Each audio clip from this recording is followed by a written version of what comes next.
एक समय एक अब्राहिम सुल्तान अधम नाम का मुसलमान राजा था। बलख शहर का वो राजा था। बहुत ज़्यादा उसकी संपत्ति थी और पिछले जन्म का वो परमात्मा का हंस था। वो कौन था? पिछले जन्म में एक सम्मन नाम का मनियार था।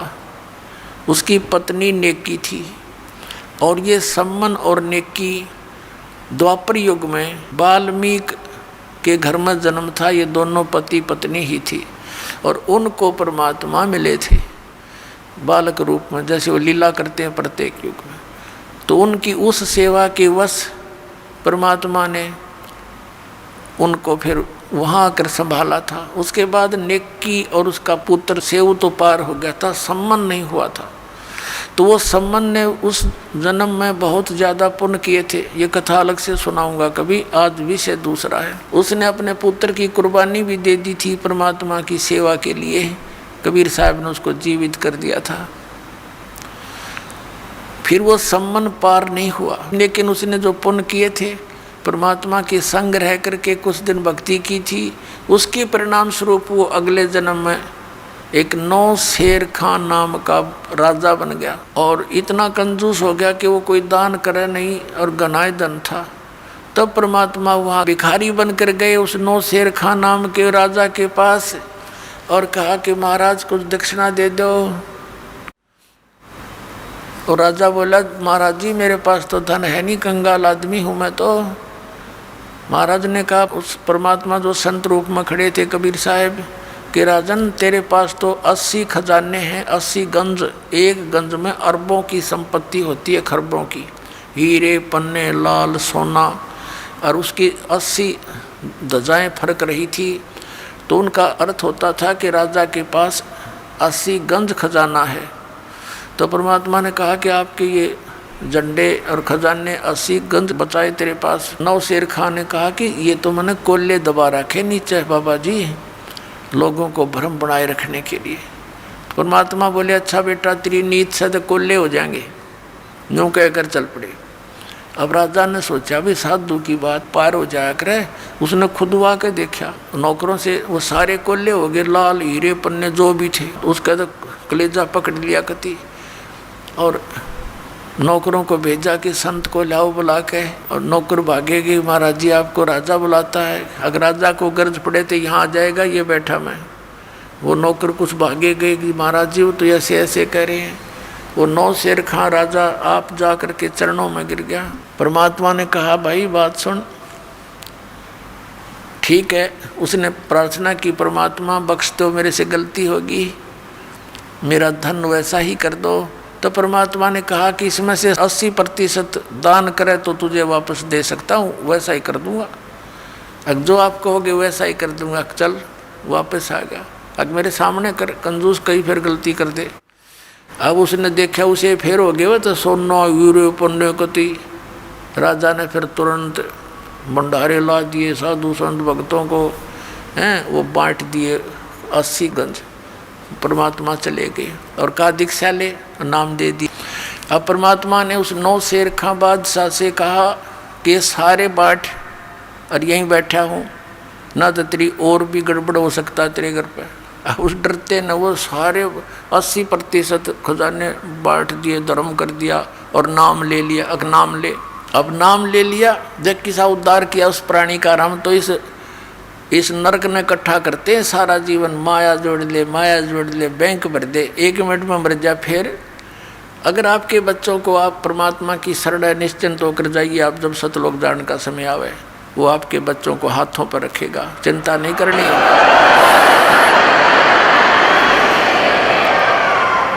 और भगवान की खोज किस लिए करते हैं? जिन्होंने शरीर तक गाल दिए, हजारों वर्ष बैठे रहे, अपने टुकड़े टुकड़े शरीर करवा दिए परमात्मा के लिए। परमात्मा कहते हैं जाके ऊपर ऐसी बीती, कैसा है वो देश, वो कैसा वो भगवान जिसके लिए हम ट्राई कर रहे थे और वो खोजे से नहीं मिला और स्वयं आके मिला, उसको हमने पहचान नहीं करी। तो ये हमारी अज्ञानता थी, आध्यात्मिक अज्ञानता। अब दास चाहता कि आपको उस आध्यात्मिक अज्ञानता का नाश करूं, भगवान को पहचान लोगे आप जल्दी। तो अब क्या किया, सब भंडारा करवा दिया। उसके थोड़ा बहुत जितनी चाहिए थी 20-30% वो छोड़ दी संपत्ति। परमात्मा चले गए और कहा इसका भजन कर बेटा। वो मंत्र जाप करने लग गया। कुछ दिनों के बाद उसके मन में के आई कि मैं भी अच्छा पागल हूँ। गुरुजी कौन से देखे थे कितना दान करूँ, मैं थोड़ा बहुत करके कह दूँ जी सारा ही कर दिया मनता है, या गलती कर दी, अच्छा घने घोड़े खरीदूँ हो, कई शादी कराऊँ हो, इस तरह की बकवास उसके मन में आ गई। अब जो मालिक की शरण में नाम उपदेश लेकर उसने जो दान किया था वो तो उसको मिलना ही मिलना है फिर, लेकिन वो मोक्ष नहीं हुआ। आशा रहेगी उसकी नालायकी के मैंने बड़ी गलती कर दी, ऐसा नहीं करना चाहिए, तो उसके कारण उसकी मृत्यु तो होगी। अगले जन्म में वो बलख शहर का राजा बन गया, बलख बुखारे का राजा बन गया। और जो उसने पिछले जन्म में पुण्य किया था वो सारा ही मिलना था। 18 लाख तो घोड़े खरीद रखे और हाथी और 16,000 ब्याह करवा रखे, 16,000 रानियाँ रखी हुई, बहुत बड़ा बाग बना रखा 9 लखा, उसमें ठाठ करे। लेकिन पुण्यात्माओं जैसे दास ने आज स्टार्ट किया था सत्संग कि जो पुण्यकर्मी प्राणी पिछले मनुष्य जीवन से ही आगे मनुष्य जीवन प्राप्त किए हुए हैं, उनमें भगवान की भक्ति की कसक जाती नहीं। अब वो भगत था ही पिछले जन्मों का, तो उसने संतों की खोज शुरू की। एक पाखंडी का फंस गया और उसके ऊपर ब्लाइंड फेथ उसका, तो वो था ठग। और दिखा ईसाकती बड़ा इसके साथ साधु संत नीर त्यागी वैरागी दिखाओ अपने आप को। एक बार राजा ने अंगूठी बनवाई सोने की, बड़ा धनी व्यक्ति था वो राजा। सोने की अंगूठी 50,000 में तैयार हुई उस समय, आज तो मेरे ख्याल में 5 करोड़ की हुआ है। हीरे पन्ने छोटे छोटे ऐसे लगा के सोने की अंगूठी और अच्छी बड़ी छाप सी थी। अब राजा उस अपने गुरु के पास जाता था, 10-5 असरफी दान कर देता था। अब उसने देखा उस ठग ने कि राजा की अंगूठी बहुत बहुमूल्य है, या तो ठगनी चाहिए। उसने अपने चेले से कहा कि राजा की अंगूठी कहाँ बनी है ये पता करे। उसने बात में पता कर लिया, क्योंकि नगर में 2-4 सुनार होते हैं जो राजा से संबंधित होते हैं। पता किया कि सुनार से बनी है, तो उससे कहा कि भाई तू एक ऐसी ही डुप्लीकेट बना दे। उसने उसी अंगूठी या छाप डुप्लीकेट बना दी और वो उस नकली ने अपनी जेब में डाल ली। उसके गुरुजी ने राजा को संदेशा भिजवाया कि गुरुजी नौका विहार करना चाहते हैं। राजा को जब संदेशा मिला, वो तो डिवोटेड होते हैं श्रद्धालु, तो कहा भी चलो फटाफट, और आपके साथ नौका विहार करना चाहते हैं। राजा ने तुरंत करवा दी व्यवस्था और आप भी आ गया और कहा महाराज चलो। एक नौका में राजा, 1-2 नौकर, राजा और उसका गुरुजी नौका में बैठे, नाविक चला रहा है और घूम रहे एक बहुत बड़े सरोवर के अंदर। जब उसने राजन ये क्या है? अगजी अंगूठी है गुरुदेव, ये कितनी कीमत की होगी? अगलो जी देखो ये है 50,000 रुपये की तैयार हुई है। अच्छा। और नाविक जरा ध्यान से चला, इधर चल। अब उस राजा की नज़र तन्यून होगी कि भाई ये नाविक गड़बड़ कैसे कर रहा है। वह अंगूठी डाली, दूसरी नकली काट के कहने लगे राजन अंगूठी तो बहुत अच्छी है पर हमारे क्या काम की। उसने कहा राजा ने आप रख लो गुरुदेव। अरे हमारे क्या काम की, हमारे लिए तो मिट्टी है। वहाँ फेंक दी तालाब में। अब राजा ने सोचा भी गुरुजी के तो चाड़ा है, कति त्यागी विरागी है, ये तो किसी चीज़ की इच्छा ही नहीं रखता। दूनी श्रद्धा बन गई उसकी। पहले 10 रुपये दान करता था, फिर 100 करने लग गया। अब वो चाहता यही था कि वो किसी तरह और अच्छा मजबूती से मेरे साथ लगे। और वह ओरिजिनल गाल ली गोज में और वह छुपा दी अपनी कुटिया में, ज़मीन खोद के अपने कॉन्फिडेंशियल चेले थे दबवा दी। कुछ दिनों के बाद उस चेले की गुरु की बिगड़ गई। चेला उससे नाराज हो गया। उस चेले ने सोचा इस गुरुजी की देही तोड़वाऊं।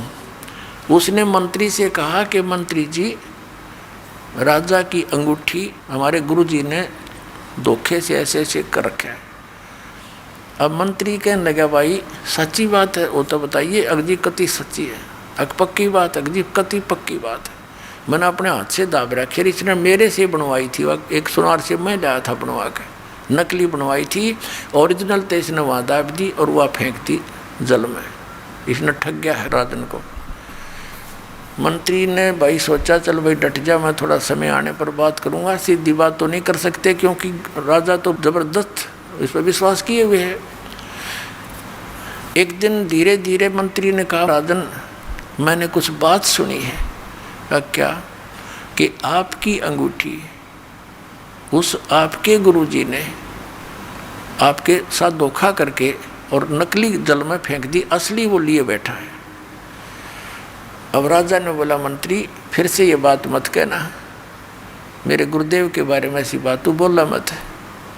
अब मंत्री चुप हो गया। परमात्मा ने दया करनी थी उसके ऊपर।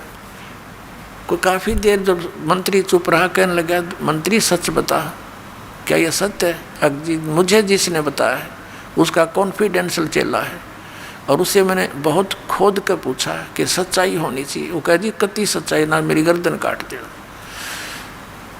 तो राजा इतना विश्वास करता था कि मंत्री अगर वहाँ बात कच्ची पागी तो मैं तेरी गर्दन काटूंगा, तो फिर तसल्ली कर ले। उसने फिर तसल्ली कॉन्फर्म होगी।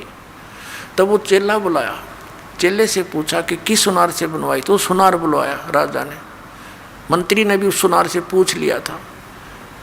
जब राजा को विश्वास हो गया फिर भी नहीं हुआ, भाई देखो मैं तो जब मानूंगा अंगूठी मेरे पास हाथ में होगी।